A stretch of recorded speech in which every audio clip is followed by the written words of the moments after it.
आमोटे व कामोठे परिसरातील विद्यार्थी तसेच पालक यांना प्रबोधन करण्यासाठी 1 जानेवारी 2024 पासून दिशा व्यासपीठ कामोठे व कामोठे पोलीस स्टेशन यांच्या संयुक्त विचाराने शाळा तसेच समाजातील विविध संस्था काही राबविण्यात येणारे कार्यक्रम अशी ठिकाणे शोधून समाजात प्रबोधन करण्याचे कार्य करण्यात आले।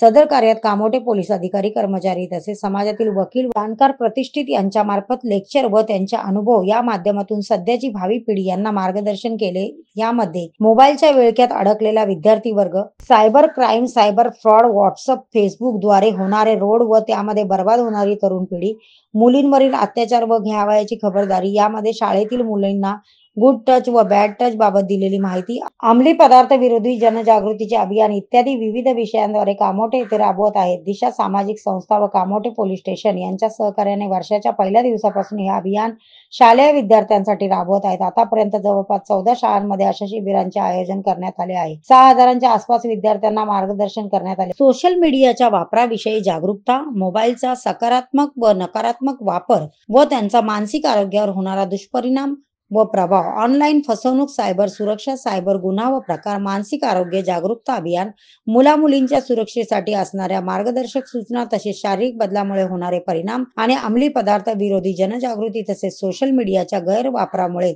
सायबर गुन्हेगारी किंवा सायबर जागरूकता या विद्यार्थ्यांमध्ये कशी पसरवली जाऊ शकते याबाबत विविध उदाहरणे देऊन जागरूकता निर्माण करण्याचा प्रयत्न केला, जेणेकरून ते आगामी भविष्यात एक चांगले आणि जबाबदार नागरिक बनू शकतील। यावर सेशन घेण्यात आले। सकारात्मक प्रतिसादात एकंदरीत हे अभियान अतिशय यशस्वीरित्या संपन्न झाले। यावेळी कामोठे पोलीस स्टेशन मधून वरिष्ठ पोलीस निरीक्षक कामोठे सन्माननीय विमल बिडवे मॅडम, वशिष्ठ कांगणे पोलीस उपनिरीक्षक, कामोठे पोलीस उपनिरीक्षक किरण राऊत सर, सहाय्यक पोलीस निरीक्षक अरविंद मसलकर सर, महिला सहाय्यक पोलीस निरीक्षक प्रियंका खरटमल मॅडम, दिगंबर होडगे सर तसेच युवा व्याख्याते ॲडव्होकेट विवेक भोपी व डॉक्टर कल्याणी पात्रा, युवा व्याख्याते सुजित काळंगे, शैलेश कोंडसकर, PLB पनवेल जिल्हा न्यायालय ॲडव्होकेट सिद्धार्थ इंगळे, लेखक पंकज सूर्यवंशी, ॲडव्होकेट विकी दुशिंग, CA कुमार बोडके, ॲडव्होकेट जय पावणेकर, नाना पडाळकर, किरण शिंदे या वक्त्यांनी तसेच दिशा व्यासपीठाच्या संस्थापक नीलम आंधळे व उपाध्यक्ष विद्या मोहिते यांनी मार्गदर्शन केले। विद्यार्थ्यांचे भविष्यात होणारे नुकसान, विद्यार्थी वर्ग नशेमध्ये गुंतत चालला आहे, त्याचे परिणाम काय होतात व ते कसे टाळता येतील त्याबाबत नेमकी काय खबरदारी घ्यावी यांच्या टिप्स देखील या अभियानात देण्यात आल्या। याशिवाय विद्यार्थ्यांच्या वेगवेगळ्या प्रश्नांना देखील उत्तरे देण्यात आली। यापुढेही शाळा, कॉलेज, सामाजिक संस्था तसेच गृहनिर्माण सोसायटीमध्ये देखील अशा कार्यशाळा घेण्यात येणार आहेत। नाही, कोणाला फॉलो करण्याची गरज नाही। मॅडमनी अतिशय चांगली गोष्ट सांगितलेली आहे की तुमचं करिअर तुम्ही आता काय करत आहात, मॅडम म्हटल्या पुढे काय बनायचं ते अजून ठरवलेलं नाहीये। त्याबाबत मी सांगते की पोराला अभ्यास करायचा, मुलीला अभ्यास करायचा आहे। आमची मुलगी खूप हुशार आहे, ती दिवस रात्र बेडरूम मध्ये असते आणि ती मोबाईल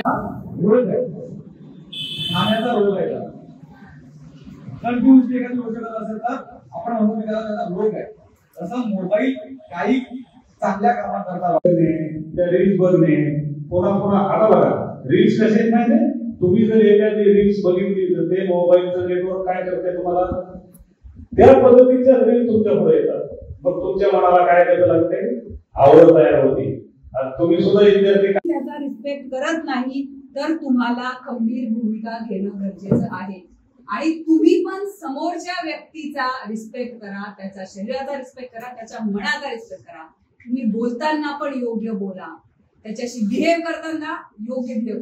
बऱ्याच मुलांमध्ये अशी पाठीवर थाप मारणे, डोक्याला मारणे असं मुलांमध्ये चालतं, बरोबर आहे की नाही? पण तुमच्या मित्राला ते आवडतंय का नाही, त्याच्यासाठी त्याला तो जो नको म्हणतोय तर त्याला त्या गोष्टीची जबरदस्ती करायला पाहिजे का? नाही करायला पाहिजे। तर म्हणून जसं तुम्ही स्वतःला ओळखता तसं समोरच्याला ओळखा, समोरच्याच्या भावनांची किंमत करा। Very good, excellent. सगळ्यात महत्वाची गोष्ट की तुम्ही ठरवलंय तुम्हाला पुढे काय व्हायचं, बरोबर आहे ना? जसं मी तुमच्या वयाची होती तेव्हा मला पसीना आना चाहिए आपके ग्राउंड में, आपने कुछ समय खेलना चाहिए। खेलने से आपकी फिजिकली एज वेल एज मेंटली एबिलिटी बढ़ती है। तो मोबाइल आपके अच्छे के लिए है, बाद में आपको ये सब करना ही है। जैसे 18 साल के बाद, 20 साल के बाद आपको वो सब कोई नहीं बोलेगा ना, तो बाय डिफॉल्ट ऑफिस में जाओगे तो आपको रिपोर्ट करने के लिए वगैरह वगैरह मोबाइल की मेरे को अगर नहीं चाहिए mobile, then too I have to keep it with me because it is mandatory now. मतलब लग्जरी के लिए नहीं है अभी, ये नेसेसरी हो गया है। तो फिर मोबाइल अगर मैं रख रही हूँ तो आप अगर आपके करियर पे फोकस अभी करोगे, आपके स्कूलिंग में फोकस करोगे तो आपके लिए अच्छा है। मोबाइल पे फोकस करोगे तो फिर आपका ध्यान बटेगा, आपको समझेगा नहीं कि आपको क्या करने का है, आपका माइंड कहीं और डाइवर्ट हो जाएगा, कहीं और चीजों में डेवलप करने लगेगा, जो कि आपके लिए अच्छा नहीं है। स्कूलिंग में फोकस करो, स्कूलिंग में फोकस करोगे।